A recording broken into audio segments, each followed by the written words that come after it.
xu bằng ơn nè mùi linh rồi ấy mày bay mày chán bên đây nhà mấy nhầm với mùi mùi nó ôn bơ ảo ôn bơ bây giờ mà ai mình chá admin đấy trời nè bằng ôn sáng nhé ná dùng linh rồi ấy dùng cồn rồi ấy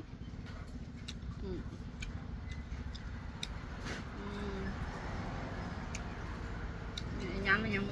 nhung ngon lắm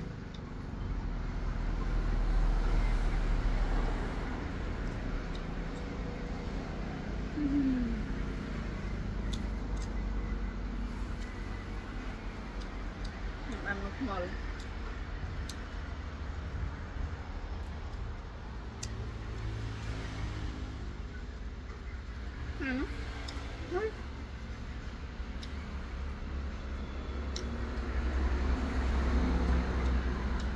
liêm tập ở xa đó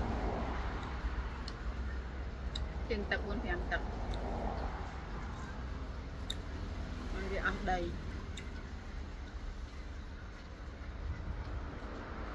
đóng rơi đóng cười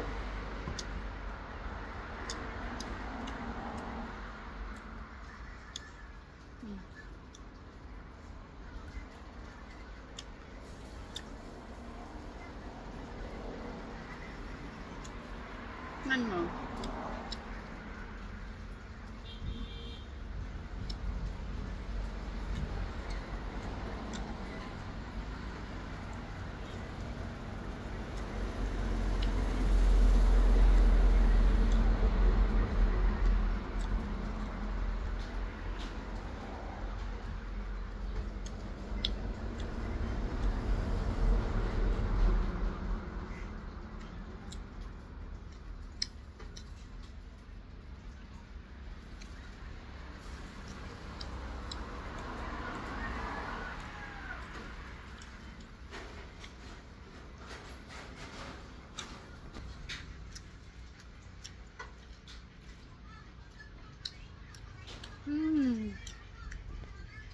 chết rồi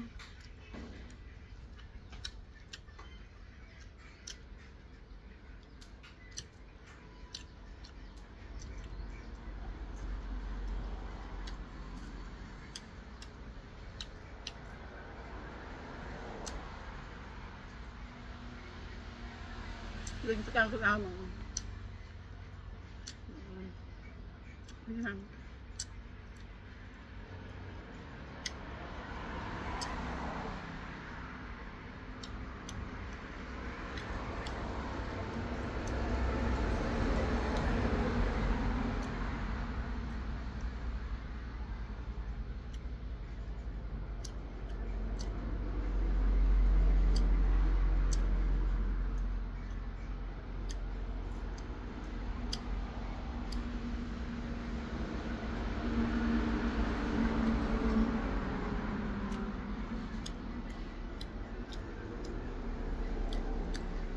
ba